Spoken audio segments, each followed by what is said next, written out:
राम राम जी। ये बात तो आप सबको बताने की जरूरत नहीं है कि सबसे ज़्यादा शक्तिशाली पावरफुल योद्धा हमारे देश में रहे हैं।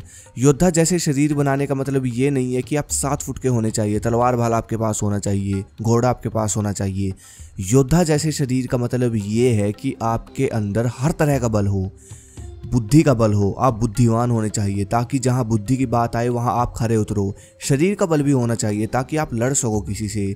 शरीर के अंदर बल भी होना चाहिए ताकि आप स्वस्थ रहे, सिस्टम आपका सही से काम करे, बॉडी के अंदर के फंक्शन सही से काम करे। अब मान लो जिसका पेट ही खराब है, जिसका डाइजेशन नहीं, मतलब जिसका पाचन तंत्र ही भोजन सही से नहीं पचा पाता, वो क्या योद्धा जैसा शरीर बनाएगा।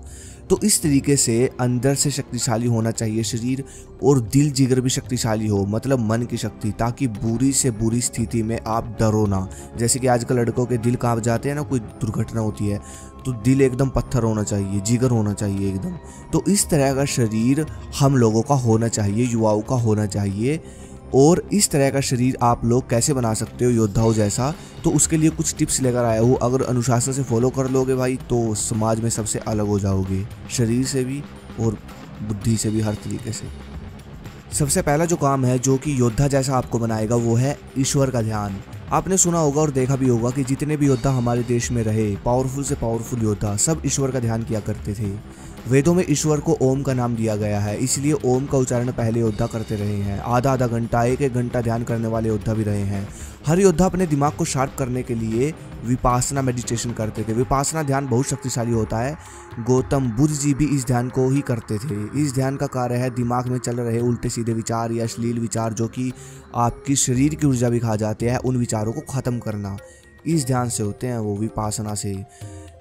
जितना कम विचार आपके ब्रेन में होगा उतना ऊर्जावान आपका ब्रेन और शरीर होगा। इसलिए ब्रेन और शरीर सकारात्मक रहे, ऊर्जावान रहे, इसके लिए योद्धा ओम का उच्चारण और विपासना मेडिटेशन किया करते थे।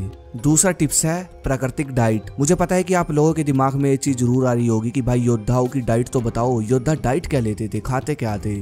तो भाई योद्धा प्राकृतिक डाइट लेते थे। लेकिन कुछ ये बोलते हैं ना, कुछ भाई बोलते रहते हैं कि भाई पहले के टाइम की तो बात ही कुछ और थी, उस समय तो सब प्योर मिलता था, ये था वो था। ये बात सही है, लेकिन भाई आज के समय की रियलिटी ये है, हमने पिछले 100 वर्षों में जो सबसे बड़ी मिस्टेक की है, हमने अपने भोजन से वो गायब कर दिया जो हमको हाथी की तरह शक्तिशाली बना सकता है, हाथी की तरह ताकतवर। इस दुनिया में सबसे ताकतवर जीव हाथी है ना, और हाथी शाकाहारी है। लेकिन क्या आपको पता है हाथी पूरे जीवन में इतना शक्तिशाली क्यों रहता है? क्योंकि वो जो खाता है वो हमारी ज़िंदगी से मिसिंग है। कहने का मतलब हरी चीज़ें, शाक। इसलिए अपनी ज़िंदगी में शाक बढ़ा दो, हरी चीज़ें बढ़ा दो, कच्ची चीज़ें बढ़ा दो, खीरे टमाटर हर वो चीज़ बढ़ा दो जो सलाद है। फ्रूट खाओ जितना हो सकता है, कच्ची चीज़ें खाओ जैसे कि स्प्राउट, सलाद और फ्रूट, इस तरह। और वही सब योद्धा यही सब चीज़ें योद्धा पहले खाया करते थे। कच्ची हरी सब्जियाँ, समझ रहे हो, हर्ब्स लेते थे प्राकृतिक, फल फ्रूट खाते थे पावरफुल, स्प्राउट लेते थे। तो इस तरह मटके का पानी चूना डालकर तांबे का पानी पीते थे, मटके का पानी पीते थे, मतलब प्रकृति आहार लेते थे, बिल्कुल पावरफुल। इस तरीके से प्रकृति से जुड़े हुए थे, समझ रहे हो। तो ये डाइट है बस। तीसरा टिप्स है दंड और प्राणायाम। दंड और प्राणायाम शरीर को मजबूत करने के लिए सबसे बढ़िया क्रिया है, सबसे शक्तिशाली क्रिया है। ये शरीर को अंदर से भी मजबूत करती है और बाहर से भी। लेकिन अब तो जिम आ गई है, तो मेरी आप सबसे एक रिक्वेस्ट यही रहेगी, देखो जिम मैं भी करता हूँ, लेकिन पहले मैं आधा घंटा देसी वर्कआउट करता हूँ कुंभक के साथ, बढ़िया। उसके बाद थोड़ी बहुत जिम करता हूँ। असली दम और स्टेमिना प्राणायाम और देसी दंड बैठक भारत के जो ये व्यायाम है यही बनाते हैं, समझ रहे हो। तो ये पहले योद्धा किया करते थे, देसी दंड पहाड़ों पे अपना जगह बनाकर रखते थे, वहाँ पर ट्रेनिंग करते थे, अपना दंड बैठक लगाते थे। चौथा जो टिप्स है वो है वज्र रक्षा। क्योंकि कोई भी इंसान हो, वीरवान से ही बलवान बनता है। जितना वीरवान होगा उतना इंसान बलवान होगा। तो इस चीज़ के बारे में पहले के लोग समझते थे, योद्धा समझते थे। इसकी वैल्यू 13 वर्ष की उम्र में उनको सिखा दी जाती थी योद्धाओं को, और ब्रह्मचर्य फॉलो करवाया जाता था। इसके अलावा योद्धाओं को ज्ञान और संस्कार सिखाए जाते थे जिससे वो और ज़्यादा पावरफुल बनते थे। अपना जो धार्मिक ग्रंथ है वो पढ़ते थे, श्रीमद् भगवत गीता, शास्त्र पढ़ते थे, जिससे वो और ज़्यादा शक्तिशाली होते थे। ये बहुत शक्तिशाली होती हैं धार्मिक जो हमारे ग्रंथ है, बहुत शक्ति इंसान के अंदर पैदा करते हैं।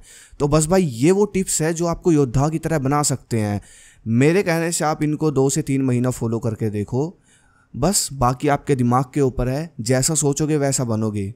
अगर आपने सोच लिया हाँ मैं योद्धा हूँ ये टिप्स फॉलो करने के बाद, तो आप बन गए।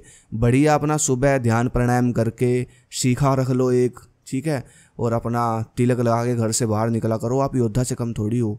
ठीक है, भारत में जन्म लिया है आपने भाई, भारत में हर कोई योद्धा है। बस अगली वीडियो किस पे चाहिए कमेंट करो। धन्यवाद, जय हिंद, जय भारत, हर हर महादेव।